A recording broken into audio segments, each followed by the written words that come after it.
Good evening, everybody, and welcome to Intentional Guy. We are on air today with Jim Barnard. Jim, how are you doing? Man, I'm so good. Thank you for having me, Michael. Check this out. How cool is this? They call me the suffering guy, and you're the intentional guy. Like the Hey, suffering guy. Oh man, this is so good. How about that? I'm excited about today because I actually have heard your story. I've actually got to see a few things with it, and I know it's going to be an encouragement, really, to a lot of the people listening. And we had a great conversation before this started, on here too. And I just love your heart. And I'm just going to reach out to my listeners right now, guys. This is an episode you're going to want to hear, Mhm. and you're going to have to put it in prayer too, because I'll be honest. When I heard you the first time, you know, it, it's a tremendous story, and there was sometimes at the beginning I was like, the suffering guy, the Yeah. suffering guy. But then when you just bam brought it all together at the end, and I know my Mm. listeners are going to experience the same. And so, I'm going to not ramble here. I'm going to hand it over to you, and I'm going to ask you if you would share your story with. Yeah, perfect. Thanks, Michael. It's a privilege. Yeah, I've got a story of suffering. It's a story I never wanted, but it's the story that God has written in my life. I've been married for the last 15 years, and when I met my wife Alicia, it was my first Sunday at a new church, and I was sitting there thinking, I just want to be a face in the crowd. I'm going to be a consumer. I'm not going to Yeah. serve. I'm not going to be a part of this. I just need to know that it's safe. And when I saw her up on stage, and she was like the producer of the weekend service, and I started to rethink that position really quickly, and went up to her and asked her, "How do I get involved? How do I serve?" And she saw right through my motives, and we started flirting right away. And it was great. I asked her out on an interview, and it was like, hey, if you got to know me, you would get to see how valuable I'd be serving here at Quest Church in St. Louis. And it was great. We started dating right away, and quickly fell in love with her love for Jesus. She is super smart, like crazy smart. She's strong willed. I was like, she's the real deal, man.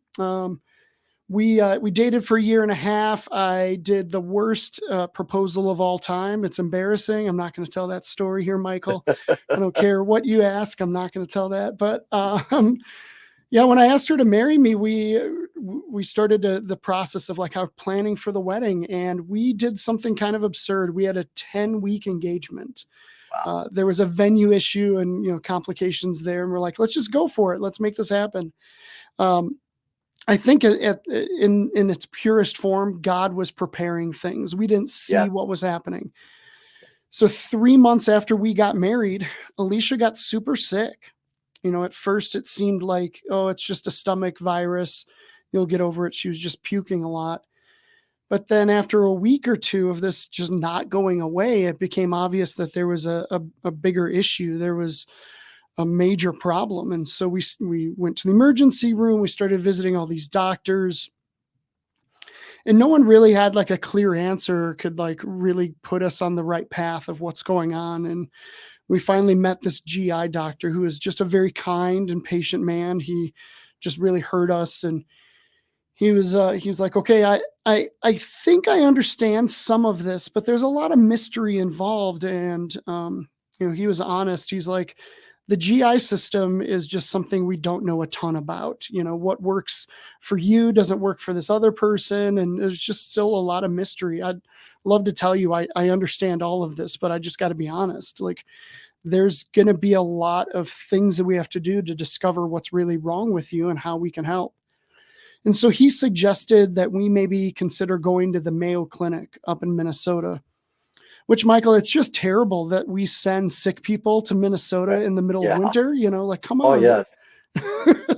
But that's what we did. Months 4, 5, and 6 of our marriage were spent up at the Mayo Clinic. And frankly, I couldn't be with Alicia all that time. I had just Mm. burned all my vacation on the wedding and the honeymoon. And so we had, kind people, her sister, my sister, a few other people that volunteered to be up there when I couldn't be. And, The first upfront appointment was very intimidating. Like Mayo Clinic is a machine. They pump Yes. people through there. It's just thousands of sick people. And our first meeting with the managing doctor, he just kind of asked all the regular questions, tell me about, what you're currently going through. Tell me about your family history, this and that.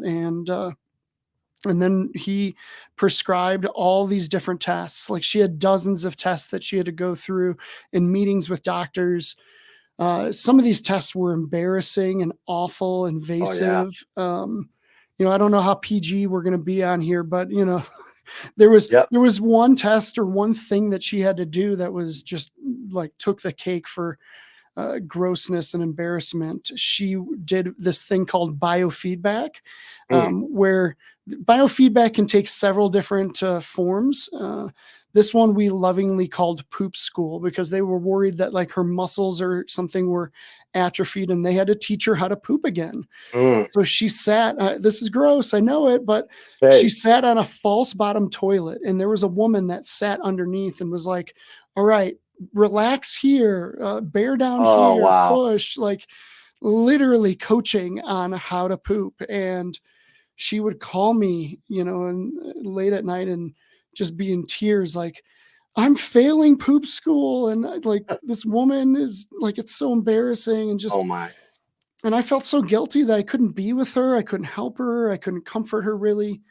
It was a really hard time. Like I was not dealing with this well. I attribute a lot of my friends and family, people at church, of rallying beside me and making sure that my arms were staying up in victory pose when I was weak and weary. And so anyways, we get through the 3 months and I go up to Rochester, Minnesota to be with her for this like final meeting with this same doctor that we met with at the beginning. And he walked in and said, all right, Alicia, I don't have much time. We only have 15 minutes together, so I need to get down to it. I think you're a ruminator. And I'm not as smart as Alicia. I'm probably never the smartest guy in the room. And I'm like, what does that mean? Like a ruminator? And she clearly got it right away. She's like, hold on, wait, I'm sorry. Do you think I'm crazy? Do you think I'm nuts? And he's like, no, I don't think you're crazy. I just think you have things that you haven't emotionally dealt with. And if we got you counseling, I think a lot of these physical things that you're going through would go away. And she's like, no way, man. Like, I'm not accepting that. Like, she's challenging him and he's really trying to get out of the room as fast as possible. Yeah. There's another patient, there's another 1,000 patients, who knows? So Alicia's like, well, why would you land with this conclusion? And he said, well, you told me in our first meeting 3 months ago that, there was some abuse in your home, which is true. Her dad and her mom were probably not a good fit together. And there was a lot of fighting and a lot of things that happened that were, I don't know how else to label it, abusive. Right. Not always focused on her, but if she got in the middle, yeah, like things wouldn't play well. But man, Michael, I regret not being able to like raise up my voice, to be able to stand up for Alicia. I just sat there on my hands and let her defend herself. Because I could have said, no way, man, she's the most emotionally healthy, spiritually healthy person I've ever met. Like the stuff that you're talking about, as real as it might be, it's not this. Like, please you have to dig in further. Like, we're just not going to accept this. But I didn't have the courage to say anything. Alicia fought for herself. She's like, well, what about anal rectal manometry and biofeedback? And we had met this doctor that suggested that she had this disease called Ehlers-Danlos syndrome. She's like, what about that? And he's like looking at the chart. I'm not kidding. It seemed like for the first time, like, oh, wow. Oh, this is interesting. I don't know. All right. Well, I'm sorry. I'm out of time. If you want a reference for a counselor, just let my office know. Take care then. Bye-bye. And Alicia's like, no, you're not leaving. She's fighting for herself. I'm not showing up, and it stunk. So, basically he wasn't having any of it. He had made his conclusion. He sent us on our way, and we left Minnesota absolutely dejected and frustrated and hurt and confused. And I remember thinking to myself, like, it would be actually really great if she was a ruminator. Like, Yeah. if that was the actual conclusion, like I think that would be a good thing. Let's get counseling. Let's do whatever we need to fix these problems. But I knew it wasn't that.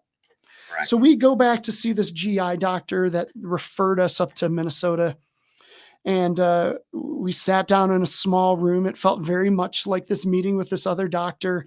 And I was nervous, man. He's like looking through all these tests and charts and things.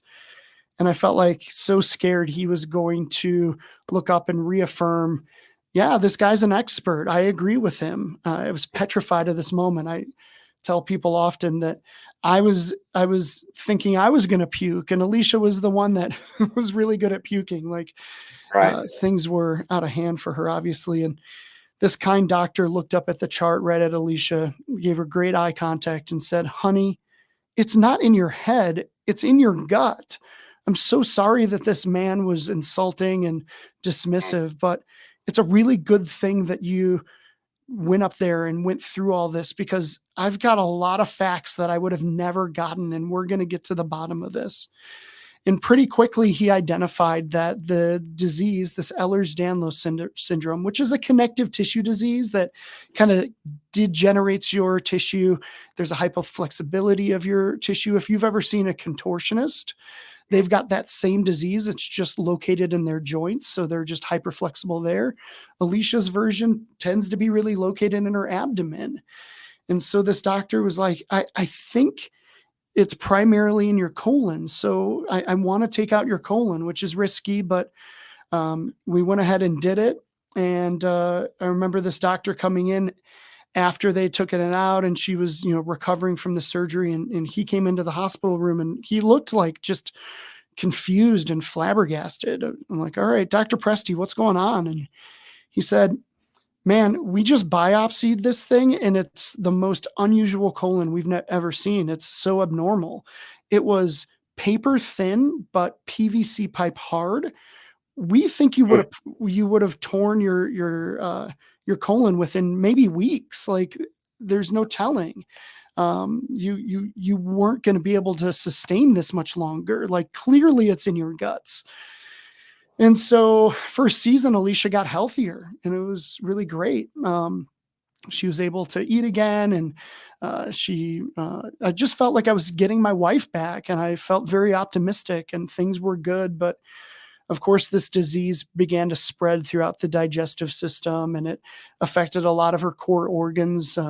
Most of her organs in her midsection had prolapsed or fallen out of place, and now she's got cow tissue and meshing and tacks trying to keep things in place. This has been a long, hard journey, Michael. She's gone downhill outside of that season.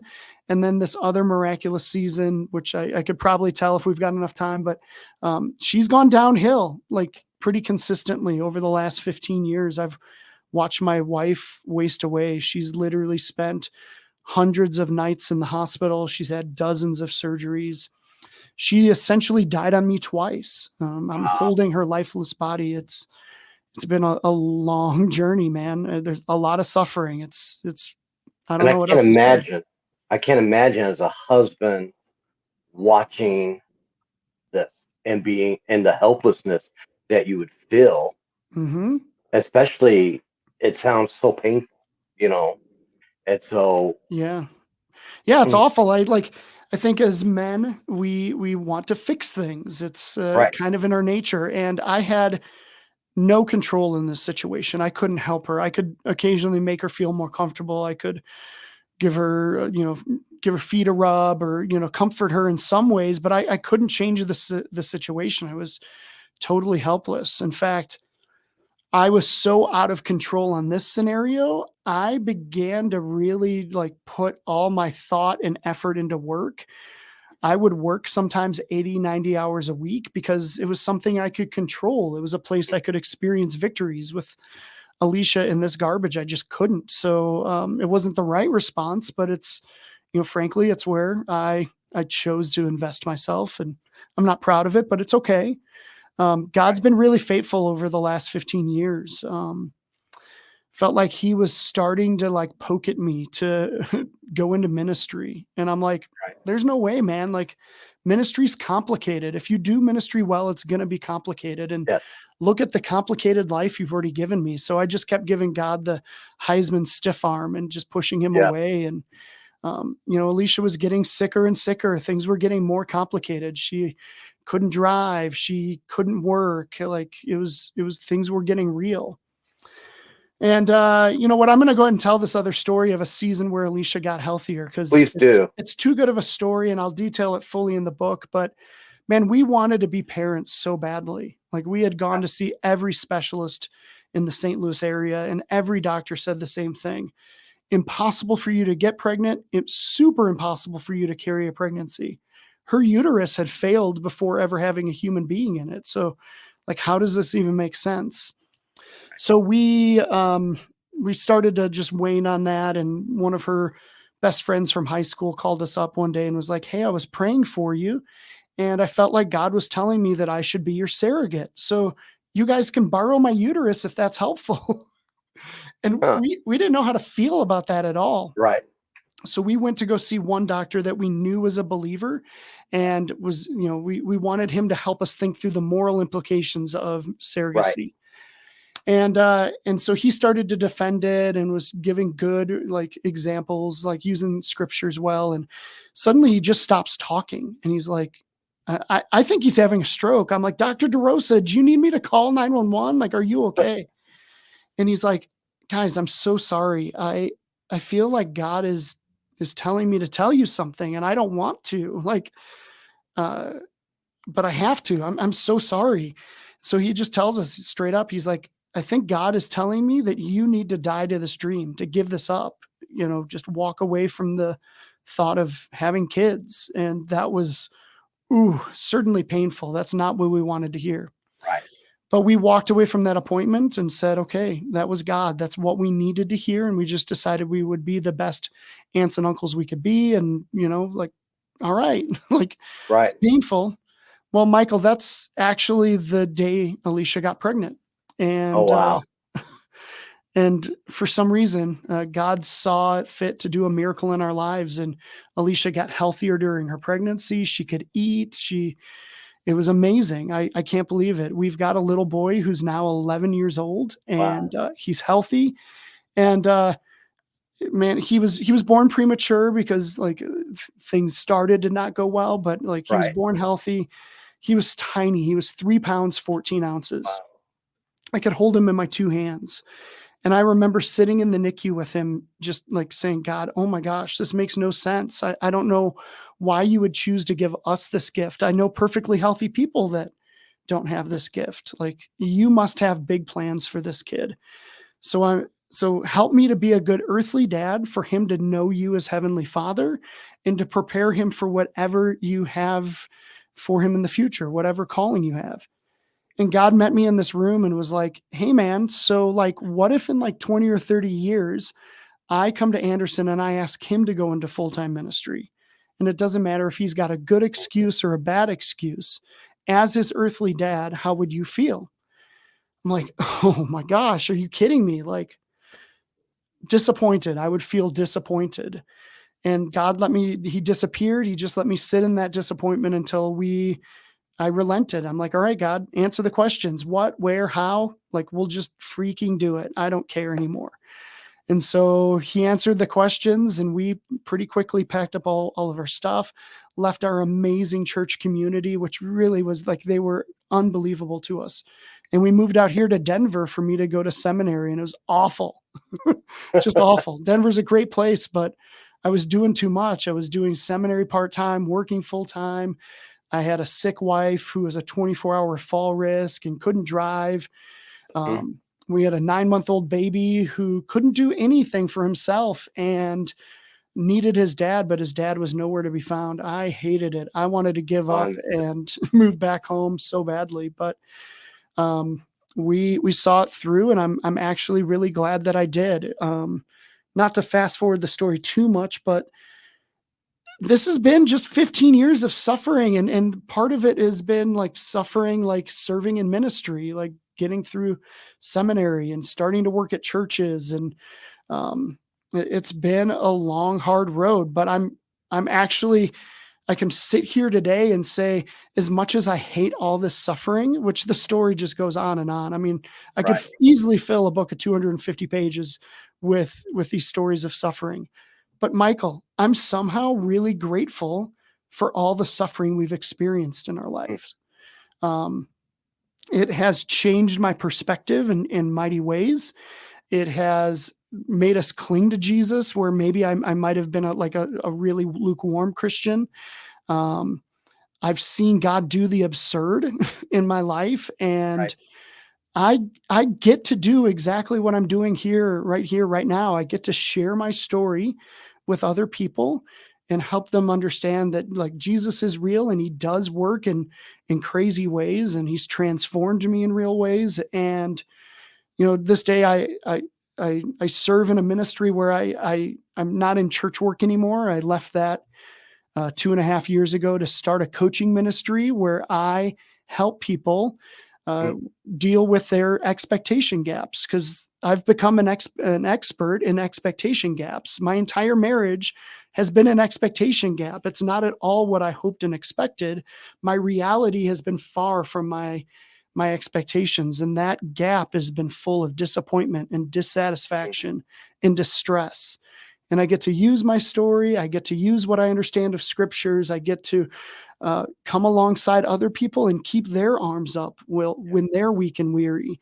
And it's the most impactful thing I've ever done. And I'm oddly so grateful to have a story of suffering. So Wow. that was a Let, long answer. well, I'm sitting here and I'm like, I'm such a great host because all that can come out of my mouth is wow, wow. Listening to you, and you know, it's amazing. Paul said that we could, you know, it was hard for me to understand when Paul talked about rejoicing through his suffering. You Mm, know, um, until you go through something like yeah. what you've go through, I don't know that you can fully understand that. And not that, the great thing about your story is you're telling it so other people can experience through you, Hmm. and your wife. And I want you to quickly tell, because I thought about this. You were on Paul Granger's show, and he brought it out, and Yeah. it was, the name of your book is The Suffering Guy, Yeah. not the suffering wife. Yeah. Uh-huh. Okay, explain that to us a little bit. Yeah, well, there's definitely a double entendre there. It is, Yeah, I mean, let's be honest. When Alicia suffers, I suffer. Like yeah, we made these vows, the two became one. Like it can't just be her suffering. Now, of course, she's suffered more than me. Like mhm, she lives with so much pain. Like it's ridiculous, and she's been on a liquid diet for 11 years. Like, uh, uh, I don't know, like things are really hard for her. The suffering is very real for her. But because I'm her husband, I have suffered in real ways as well. But the other side, and this is where things get clever, and this is the ending of the book, so I'm giving it away. Maybe good. people won't read it if I give away the ending, but I don't care. So I'm actually not the suffering guy. I'm a suffering guy. The subtitle is this is the title I never wanted. Mm, Man, like at the churches I've worked at, so many times, like a new person would come and visit. A visitor would share just a little bit, like, yeah, I'm struggling with some stuff. My mom has cancer, and I just thought maybe I'd give Jesus a try, or this and that. Like suffering often brings people back to church or yes, uh, trying out Jesus. And so people would be like, "Oh, you should talk to Jim. He's like the suffering guy. Like you'd love him. Like you guys would have so much in common." And I'm like, I don't want to, like, why can't I be like the hilarious guy, like the cool guy? yes, Like, no, but people are introducing me to their friends and these visitors because I've endured so much suffering. Well, I think Jesus is the suffering guy, right? Let's be honest here. Like Jesus has suffered. He suffered so much more than any of us ever can or will. Like what he experienced was awful. Like going to the cross. Like if you watch the Passion of the Christ, oh my Right. gosh, it's awful. Like it has an R rating for a purpose just because of how bloody violent it is. Yeah. Like his suffering was real. And I think he continues to suffer my sin to this day. I just think Mm. Jesus is the suffering guy. And there's this great verse in Romans 8 that says that we are adopted by God. We are children of God. And therefore, if that's real, we are fellow heirs with Christ, which is just beautiful. Like, I want that. Think about the inheritance that Jesus Yes. gets. Like, he gets everything. Like, Jesus is the Son of God, and he gets the right to just rule and reign. And it's like his inheritance is real. And I want that. Like, don't we all want that? Like, we all create Right. in ourselves like these little kingdoms where we want that. But scripture says we get to have that. We are fellow heirs with Christ. Sadly, the scripture doesn't stop there. There's a little bit more, and this little bit more is hard, but it says that we are fellow heirs with Christ, provided that we suffer with Christ. So heirs with Christ if we suffer with Christ. And I'm really good with the first part, just not so willing to be part of the second part. But here's the thing, like, I think that 100% of us, while we might not be suffering now, 100% of us will suffer. Like, we're going to experience it. It's just part of the deal. Yes. I think we as Christians, we can have a lot of enthusiasm for our eternity in heaven. Like, I just can't wait to be with Jesus. Like, heaven's going to be so great, streets of gold. Like, yes, that's absolutely part of the narrative. But the moment that we experience suffering and we walk it back, we're just like the way we get to heaven is death or tribulation. It's Yeah. suffering. So I think Yeah. we all need to choose to be suffering guys and suffering gals with the suffering guy. When I realized this was a paradigm shift for me. Like, everything changed when I had this realization that I can suffer with Jesus. And that right there is good enough. Like, I don't even have to get the heirs with Christ thing. Like, this is good enough. Just to suffer with Jesus is is such a beautiful thing. Now, is it easy? No, of course not. Jesus doesn't promise us like easier, but I think he does promise us better. And suffering with him is better, just 100% of the time. And I hope that my book, I hope that my story vets that out properly, because I think it's really important. And I agree. There's so many people that I've talked to that, you know, they have this idea that if once you accept Christ, you become a Christian, that there's nothing but happiness and joy and peace Yep. and all this stuff, right? Mm-hmm. And I consider today, I do have joy. I look at you as you're sharing your story. I see joy in you because our joy comes from Christ, not from the materialistic things and other things that are around us, but we can find joy because even in these hardest moments of Mm-hmm. our life, there are Yeah. several things I went through in my life that I would never want to experience again in my life, Yeah, of course. right? But those things, also going through them, are who made me who I am in Christ today, Mm, you know?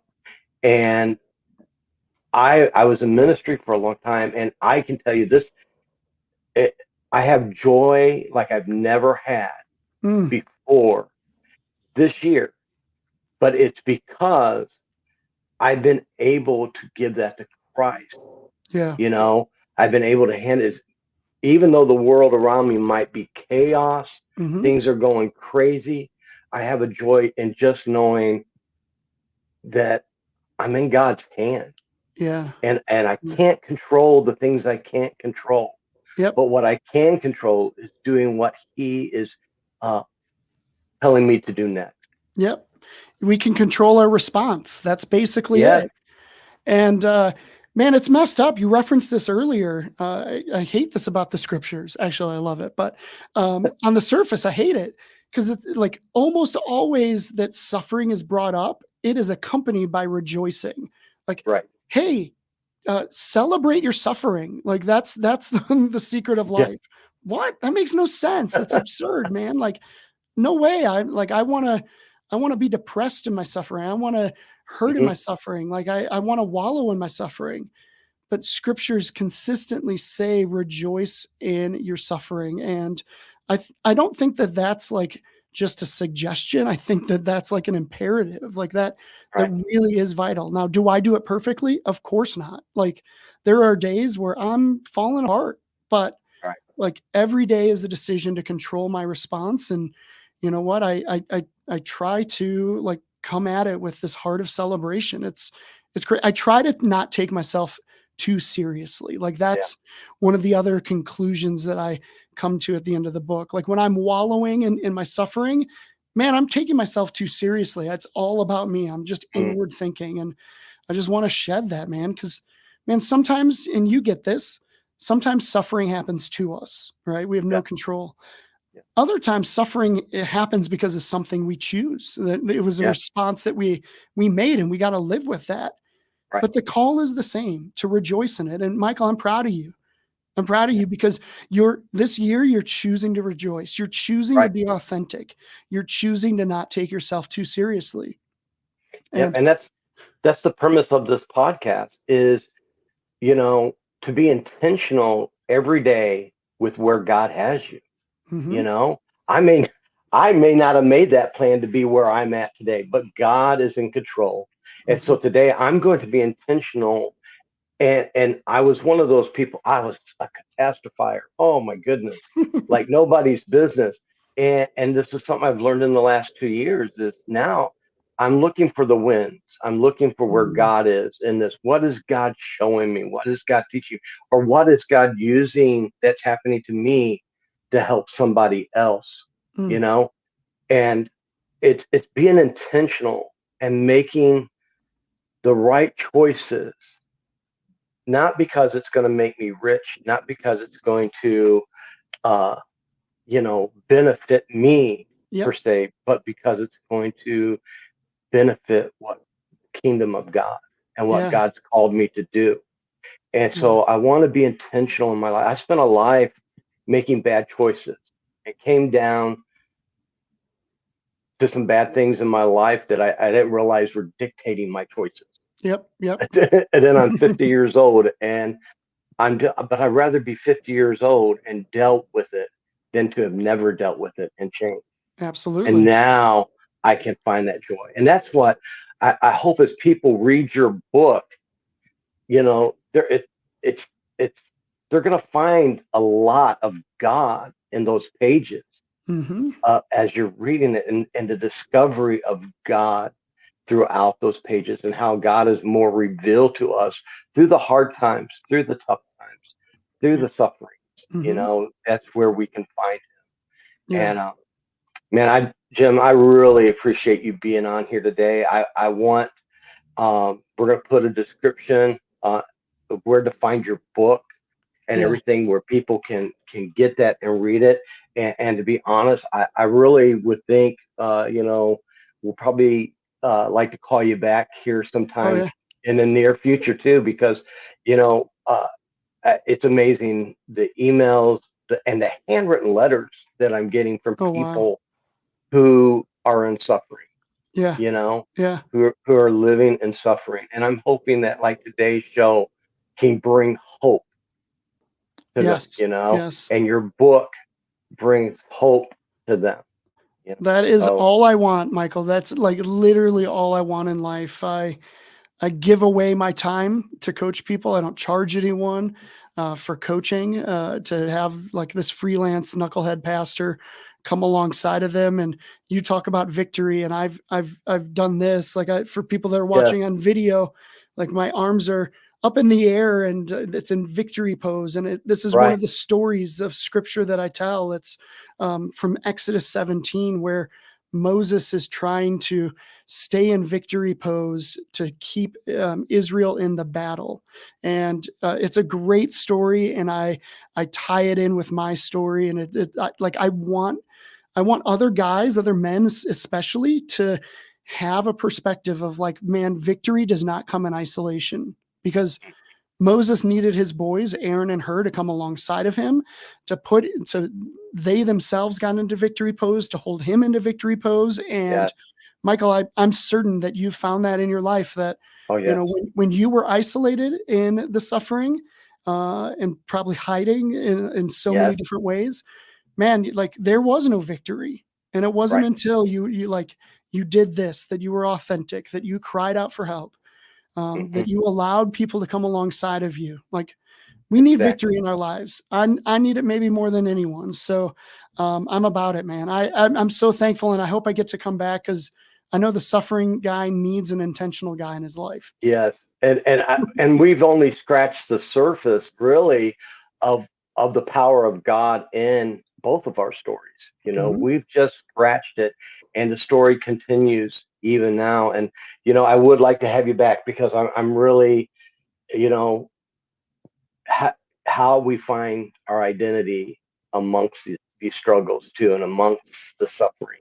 Mhm. How important that is, because sometimes it's so easy that our identity gets lost, um, when we're dealing with this. And there's a lot of people out there who are caregivers and things like that, that they can relate so much to Yeah. the suffering that you're talking Mhm. about. And so I really want to encourage people, if you would, let's get this book. We're gonna ask Jim to come back on our show here in probably next month, and do some more. And that gives me also a chance to finish reading your book and be able to diving into it even a little bit deeper. And I think we're gonna be introducing bonus talk, and I think Cool. you'll be the first bonus talk that we talk about, where we go Yeah. past what we just did here and discuss a little bit further into it. So, I love it. I'm about it. Let's do it.